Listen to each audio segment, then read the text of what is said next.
guys, it's Cindy Leach, your Polymer Clay tutor, and in today's PCT mini toot, I'm going to show you how to reduce a square polymer clay cane. Now, in a previous video, I showed you how you can make one of these Skinner blend plugs or canes. And in this video, I'm going to show you how to reduce it to a smaller size, and we can use it for other types of projects. And that's the cool thing about polymer clay, is you can stretch it and do all sorts of cool things with it. So I've done this a few days ago and it's kind of stiff. So the first step is to just sort of wake up the cane. You can do this by kind of holding it in your hands, making sure that it's warming up. You can also just kind of grab it by the ends and twist it a little bit. And all that does is kind of wakes up and gets those oils and things moving in the cane so that it's not so stiff and cold and hard to work with. Then what you can do, and you can do the whole process with your hands, but these tools here will really help. One thing you can use is a piece of acrylic. This is just came with my bead rack, but a piece of really thick glass might work, or something along that lines. And I like to be able to see through it because it helps to see your cane. But what I like to do is just push right down, straight down, and get this cane waking up and reducing in this way. You're keeping the edges all square, and then you can turn it again. And because I'm only pressing from the sides and not the ends, the cane will actually start to lengthen rather than, it's just going to start to lengthen because I'm going from each side like that. So that's one way to get going with that. Another thing you can do is you can use a roller, like an acrylic roller rod. You can do a few things. If the cane is very, very stiff and cold, you can actually hammer it with your rod and just go down the length of the cane. So you go and do it evenly. So tap, tap, tap, tap, tap, tap, tap, tap, tap, tap, tap, tap, tap, tap, tap, trying to keep the whole movement the same all the way down. This will also kind of jiggle things up and get it moving as well. Now, when it feels like it's warm enough and it feels like it's a little bit looser and it might start doing something for you without cracking, then what you can do is you can start to roll it. So I'm just going to try not to get my hands in the way, but what you can do is roll it down the length that you want it to go. Turn it a quarter turn, roll it down, trying to keep it even in your pressure and making sure that it's even all the way. Now what can happen is nobody rolls perfectly even. So if you turn it around so that you're rolling from this direction this time, it'll be a little bit more even down the length of the cane. So you can do this and keep going until you have the cane the size that you like. And then I would switch it around.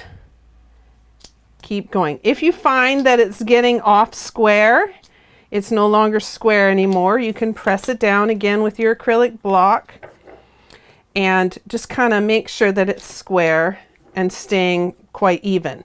Sometimes the front will get a little bit off. You can square it up just like that. And just the more often you do that, the more it'll stay in line the whole time you're working on it. You can also use a brayer like this. This is an acrylic brayer, and you can work it the same sort of way, going down the full length. Or you can do this whole process just by hand. So you can kind of squeeze in from the sides evenly, pulling and twisting a little as you go. Do it again here. Now I can feel that this fuchsia clay was probably a little stiffer than some of the other colors at this end here, because it's not moving as fast, and you can see it's kind of holding in, it's not stretching out as nicely. So I may want to focus on warming that side up a little bit more than some of the other sides, because it doesn't want to move quite as easily as the other ones. And that happens with age of clay and all that kind of stuff. But as I keep going, I can pull it and twist it, continue to roll it. I can get it right down to a smaller size. So I'm going to continue to do this for a few more minutes and come back and show you how it has come down in size. Now, before I go too much further along here, one tip I always recommend is to save a few different sizes of the same cane. So I'm going to just take a piece off here. And here's this cane as it's coming along.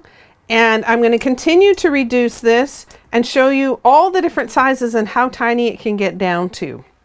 So I'll go and come back, and I'll be cutting off sections of the different sizes as I go along. Okay, I think I've got this down as small as I'm going to go today. Now, isn't this so cool about polymer clay? We had a little bit larger cane to start off with, and I was able to reduce it down and take a piece off each time I reduced it until we got smaller and smaller and smaller and smaller, all the way down to this teeny tiny little rainbow here. And the full pattern is still there, and I could possibly go even a little bit further. Now, because it was very even with the rolling and the pressing and everything of it, it stayed square and true, and I have very, very little waste at the end here. So all I have is less than an inch here, where if I was to slice through it, I'd be missing out on some of the purple as it sort of ran out on this end, and on the fuchsia end here, it was starting to run out here too. So very, very little waste, and I could get just tons of beads out of this particular cane. So I hope you enjoyed that. I'd love to hear if you like this video or not. And also, if you have any suggestions for future videos or things that you would like me to teach you, make sure to let me know in the comment section below. So we'll see you next time, and bye for now.